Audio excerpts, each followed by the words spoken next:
آج بھی ہم ذکر شہدائے کربلا میں حاضر ہیں اور بڑی محبت اور عقیدت کا ثبوت پیش کر رہے ہیں۔ اللہ تبارک و تعالیٰ سے دعا کرتا ہوں کہ مولا تبارک و تعالیٰ جو تیرے محبوب کے نواسوں کی محفل میں محبت اور عقیدت کے پھول لے کر آ رہا ہے، مولا تمام کے خراج کو اپنی بارگاہ میں قبول فرما اور اس کا فیضان ہم سب کو دنیا اور آخرت میں عطا فرما۔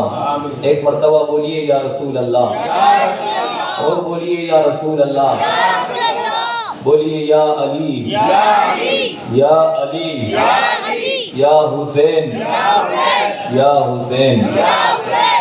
تو تین اشعار نعت رسول کے، اس کے بعد گفتگو انشاءاللہ شروع کر دی جائے گی۔ نعت رسول کے چند اشعار سماعت فرمائیں۔ ارشاد ہو رہا ہے وہ پیکر کہ جس پیکر پہ قدرت ناز کرتی ہے وہ پیکر کہ جس پیکر پہ قدرت ناز کرتی ہے وہ پیکر کہ جس پیکر پہ قدرت ناز کرتی ہے وہ پیکر کہ جس پیکر ہے وہ پیکر کہ جس پیکر پہ قدرت ناز کرتی ہے۔ رسول اللہ کو پا کر، رسول اللہ کو پا کر نبوت ناز کرتے ہیں۔ رسول اللہ کو پا کر نبوت ناز کرتے ہیں۔ رسول اللہ کو پا کر نبوت ناز کرتی ہے وہ پیکر کہ جس پیکر پہ قدرت ناز کرتی ہے۔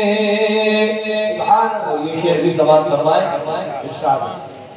جمال یوسفی پر ایک زلیخا جان دیتی تھی،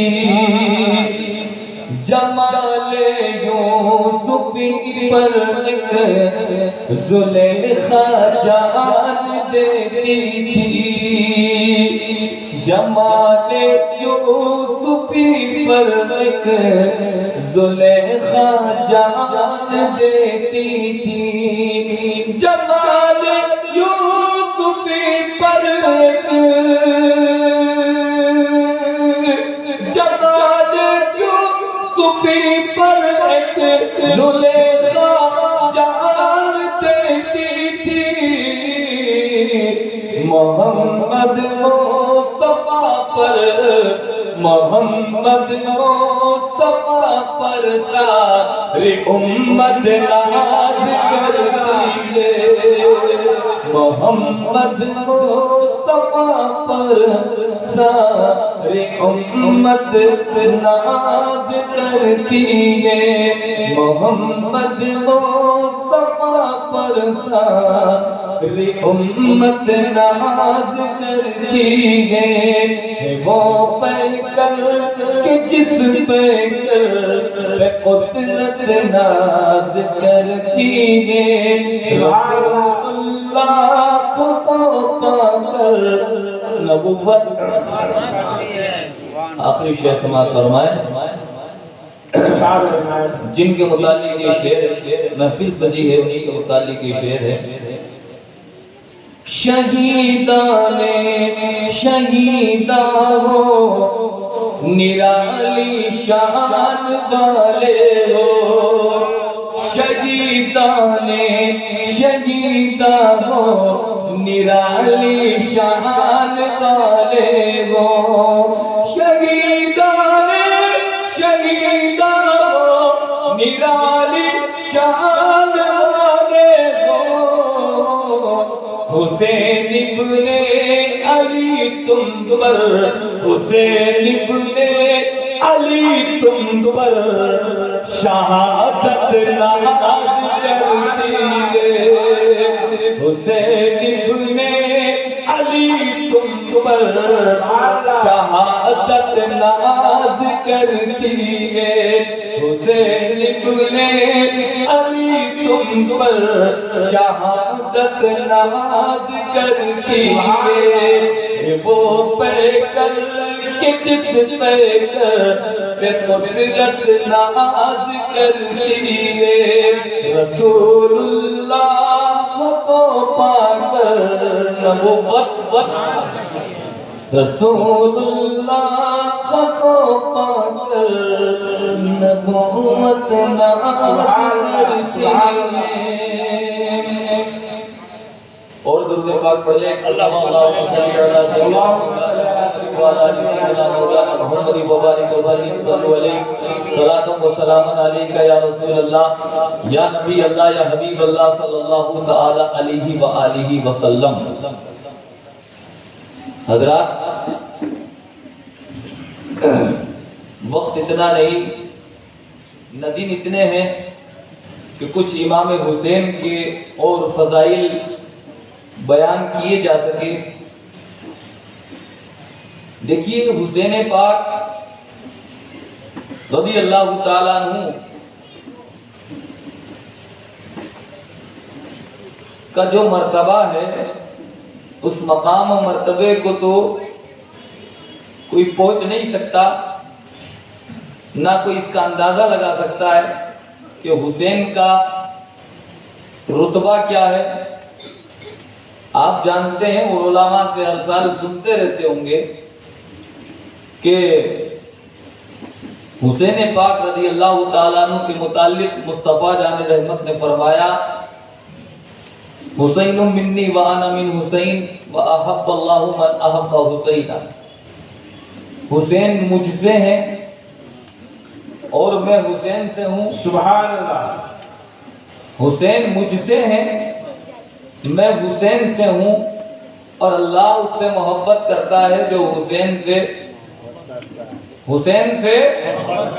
محبت کرتا ہے اور حل حسن والحسین ہما ریحانی من الدنیا سرکار فرماتے ہیں حسن اور حسین دونوں میرے دنیا کے پھول ہیں ان الحسن والحسین سیدہ شباب اہل الجنہ سرکار فرماتے ہیں حسن اور حسین دونوں جنتی جوانوں کے سردار ہیں اب آپ جانتے ہیں کہ حسین پاک کو بھی پتا تھا میں شہید کیا جاؤں گا آپ جانتے ہیں کہ حسین نے پرورش ہی پیغمبر اعظم نے اپنے نواسے کی پرورش ہی اس لیے کی تھی کہ میرا حسین کربلا میں شہید کیا جائے گا ساری باتوں کو چھوڑتے ہوئے اپن اس بات کو شروع کرتے ہیں کہ جب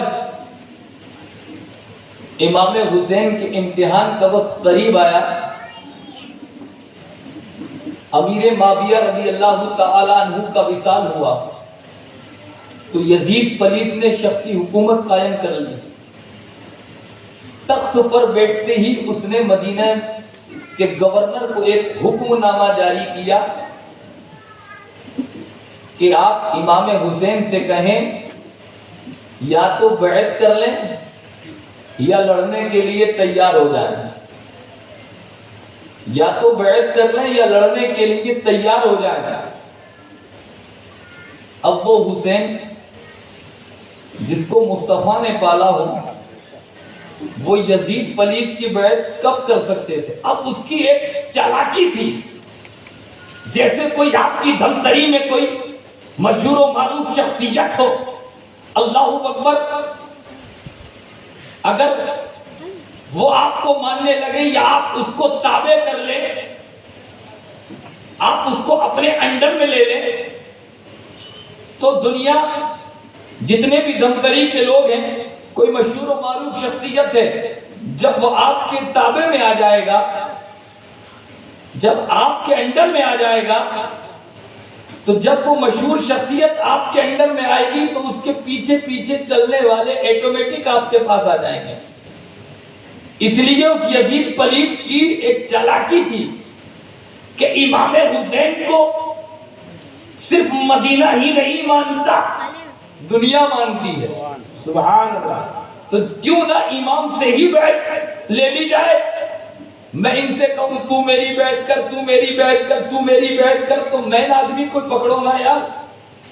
مین آدمی کو جب پکڑ لیں گے، وہ بیعت کر لیں گے، تو دنیا سوچے گی یزید سچا ہے، اس لیے تو امام اس کے پیچھے گئے۔ یزید حق پر ہے، اس لیے تو امام حسین اس کے پیچھے گئے۔ تو جو بھی امام حسین کے ماننے والے ہیں، ایٹومیٹک وہ میرے پیچھے آ جائیں گے۔ سمجھے آپ؟ تو یہ یزید پلید بیٹھ گیا۔ بیٹھنے کے بعد اس نے ایک حکم نامہ جاری کیا کہ یا تو آپ بیعت کر لیں یا پھر لڑنے کے لیے تیار ہو جائیں۔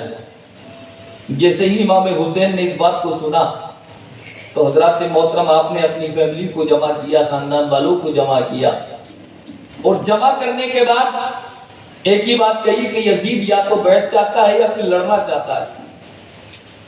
اب یہ شہر مدینہ ہے، میں بیعت تو کر نہیں سکتا، لیکن یہ مدینہ بھی بڑی پاک جگہ ہے، یہاں میں لڑ بھی نہیں سکتا۔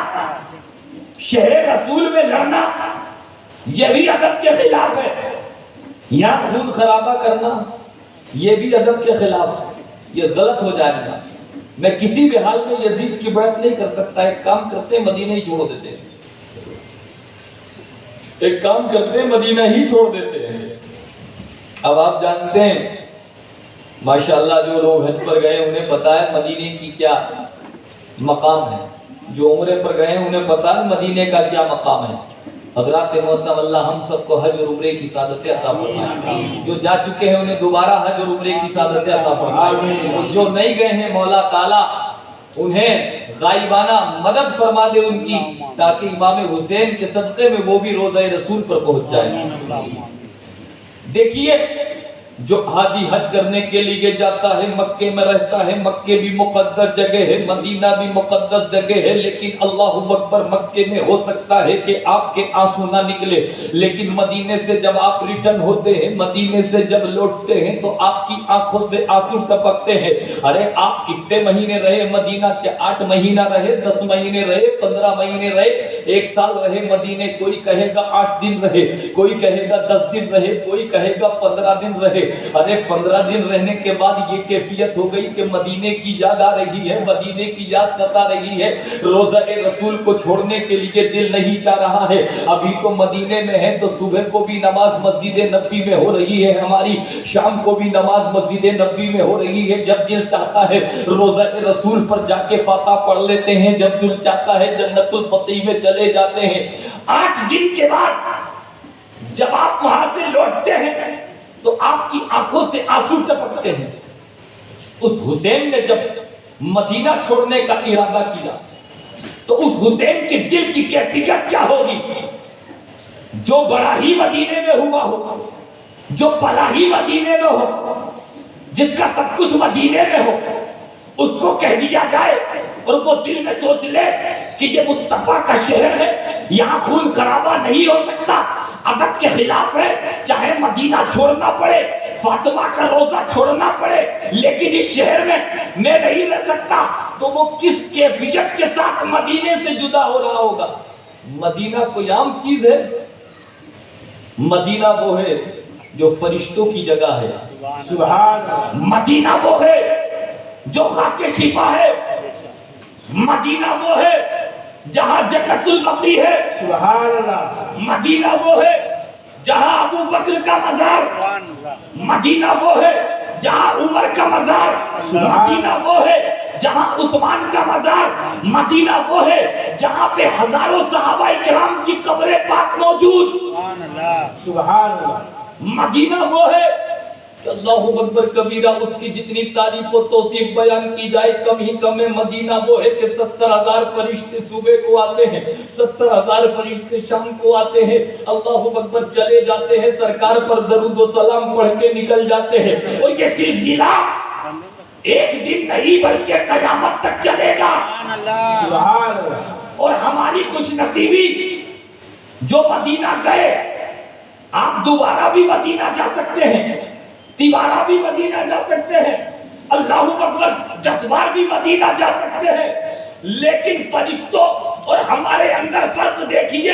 یہ ٹھیک ہے ہم فرشتے کے مقابلے میں نہیں ہو سکتے، لیکن ہماری خوش نصیبی بھی کم نہیں ہے۔ ہم مصطفیٰ کے غلام ہیں، مصطفیٰ کی غلامیت پر جتنی ناز کرے کم ہے، اس لیے کہ فرشتہ جو ایک مرتبہ مصطفیٰ کے دروازے پر آ گیا دوبارہ قیامت تک آ نہیں سکتا، لیکن امت مصطفیٰ اپنی قسمت پر جتنا ناز کرو کم ہے۔ مصطفیٰ نے یہ منع نہیں کیا، امت چاہے ایک مرتبہ جائے یا 10 مرتبہ جائے اس کو کوئی روک ٹوک نہیں ہے، وہ 500 مرتبہ بھی مصطفیٰ کے دربار میں جا کے صلاۃ و سلام پیش کرتا ہے۔ سبحان اللہ۔ جا سکتا ہے؟ بے شک بے شک۔ حضرات سرکار دو عالم صلی اللہ علیہ وسلم کا روزہ جہاں پہ ہو اس مدینے کو چھوڑنا آسان ہے، کوئی نہیں چھوڑ سکتا، لیکن اس رسول کے نواسے سے کہا جا رہا ہے مدینہ چھوڑو۔ حضرات فیملی کو جمع کیا، حضرت زینب کے کہا خون خرابہ ہو جائے گا، چلو ایک کام کرتے ہیں مدینہ تو چھوڑنا ہی ہے۔ سرکار کی بارگاہ میں پہنچتے ہیں، آج جی بھر کے مصطفیٰ پر درود پڑھ لیتے ہیں، آج جی بھر کر سرکار کی بارگاہ میں دعا مانگ لیتے ہیں، مسجد میں نماز ادا کرتے ہیں۔ اللہ اکبر خاندان والوں کو جمع کرنے کے بعد، میٹنگ کرنے کے بعد سیدہ زینب کو پیغمبر اعظم کے نواسے نے اللہ اکبر اپنی بہن کو لیا، سرکار کے روزے پر پہنچے، اور سرکار کے روزے پر پہنچنے کے بعد عرض کیا الصلاۃ والسلام علیکہ یا رسول اللہ۔ سرکار آپ کا نواسہ حاضر ہے۔ کون سا نواسہ؟ جس کو آپ اپنی گود میں بٹھایا کرتے، کون سا نواسا جس کے لیے خطبہ منقطع کر دیا، کون سا نواسا جس کے رونے سے مصطفیٰ آپ پریشان ہو جایا کرتے، کون سا نواسا کہ جس پر اپنے بیٹے ابراہیم کو آپ نے قربان کر دیا تھا۔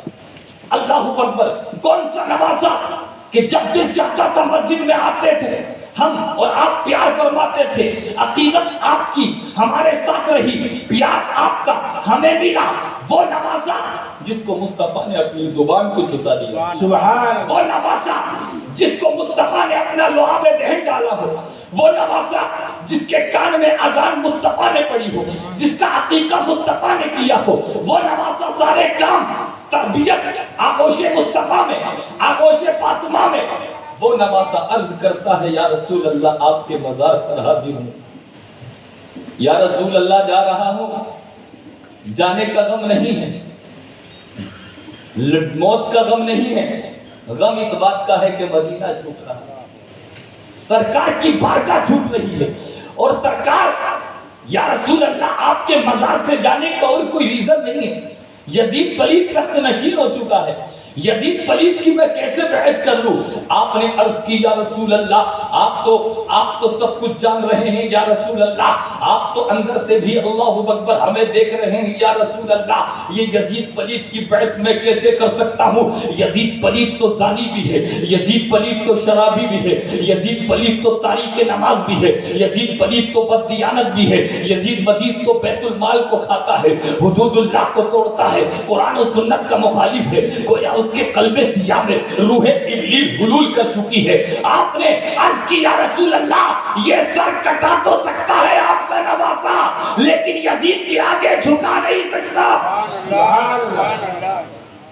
یزید کے آگے جھکا نہیں سکتا، یزید کے آگے آپ بولیں گے تو آپ کی مہربانی۔ سبحان علماء نہیں بولتے تو لگتا ہے مولانا کو غلط تقریر کر رہا ہے، کوئی غلط بول رہا ہے۔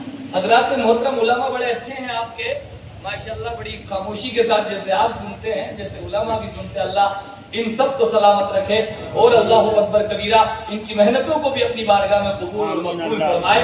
حضرات محترم، یہ ان کے لیے تقریر نہیں ہے، تقریر تو آپ ہی کے لیے ہے، یہ تو زینت اسٹیج ہے۔ بڑے سے بڑا پیر لا کے بٹھا دو، مفتی لا کے بٹھا دو، بڑے سے بڑا محدث لا کے بٹھا دو، جب تک یہ علماء نہیں ہوں گے اسٹیج کی رونق بڑھ نہیں سکتی۔ تو یہ بڑے قیمتی ہیں، اللہ انہیں بھی سلامت رکھے اور آپ کو بھی سلامت رکھے۔ ایک مرتبہ اور بولیے حضرات، پیغمبر اعظم نے عرض کیا رسول اللہ میں یزید کی بیعت نہیں کر سکتا۔ پیغمبر اعظم صلی اللہ تعالی علیہ وسلم کی بارگاہ میں برابر آپ کے نواسے کچھ نہ کچھ بول رہے ہیں۔ اس کے بعد کیا کہا؟ اس کے بعد اتنا محبت پیش کی، اتنی محبت پیش کی، اتنی محبت پیش کی کہ سرکار کے روزے کو اپنے کلاوے میں لے لیا، اپنی گود میں چمٹا لیا، سرکار کے روزے سے پوری چپٹ گئے اور اتنا درد اندر سے نکل رہا تھا، اتنی درد کی کیفیت نکل رہی تھی۔ بہت سی مرتبہ بندہ جب ٹینشن میں ہوتا ہے تو ٹینشن میں اس کو نیند بھی آ جاتی ہے، ٹینشن میں اس کو بے ہوشی بھی ہو جاتی ہے، ٹینشن میں اس کی آنکھوں سے آنسو جاری رہتے ہیں، لیکن وہ تو حسین ہی جانتے ہوں گے کہ مدینہ چھوٹنے کے وقت ان کی کیفیت کیا ہو رہی ہوگی، ان کا عالم کیا ہو رہا ہوگا۔ تو اسی وجہ سے اللہ اکبر کبیرہ پیغمبر اعظم کے روزے کو کلابے میں لینے کے بعد حضرات رو رہے ہیں، آنکھوں سے آنسو تڑپ رہے ہیں، دل غمزدہ اور پریشان ہیں۔ اسی عالم میں اچانک آنکھ لگ جاتی ہے، آنکھ لگ جاتی ہے تو حسین کی قسمت جاگ جاتی ہے۔ حسین کی قسمت کیا جاگ جاتی ہے کہ جیسے ہی اللہ اکبر کبیرہ آنکھ لگی ویسے ہی مصطفیٰ کی زیارت ہو گئی۔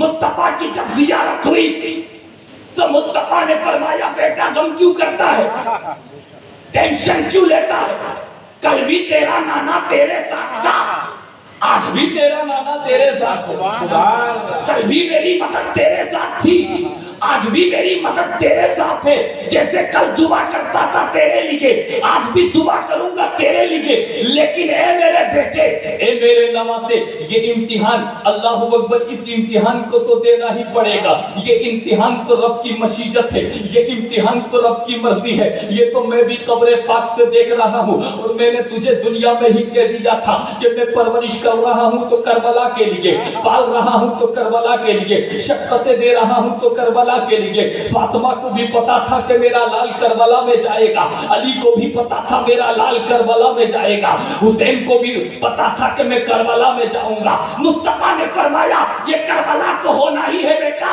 وہاں کا امتحان تو دینا ہی ہے بیٹا، وہاں پہ تو اللہ اکبر میری ایک بات کو یاد رکھ لینا کہ کربلا کی جب تختی ہوئی زمین ہو، جب تجھے پانی نہ ملے تو صبر کا دامن نہ چھوڑنا، کھانا نہ ملے تو صبر کا دامن نہ چھوڑنا، ابو بکر شہید ہو تو صبر کا دامن نہ چھوڑنا، امام حسن کے بیٹے عمر شہید ہو صبر کا دامن نہ چھوڑنا، امام حسن کے بیٹے عثمان شہید ہو تو صبر کا دامن نہ چھوڑنا، امام حسن کے بیٹے قاسم شہید ہو تیری نگاہ کے سامنے تو صبر کا دامن نہ چھوڑنا، ام البنین کے بیٹے جعفر جب کربلا میں شہید کیے جائے تو صبر کا دامن مت چھوڑنا، حمزہ شہید ہو تو صبر کا دامن مت چھوڑنا، عباس شہید ہو تو کربلا میں صبر کا دامن مت چھوڑنا، علی اصغر کی معصومیت دیکھ کر صبر و رضا کا دامن مت چھوڑنا، عباس کے بازو کٹ جائے تو صبر کا دامن مت چھوڑنا۔ مجھے پتا ہے تیرے اوپر تلوار بھی چلے گی، مجھے پتا ہے تیرے اوپر نیزے بھی چلیں گے، مجھے پتا ہے تیرے اوپر ہتھیار بھی چلیں گے،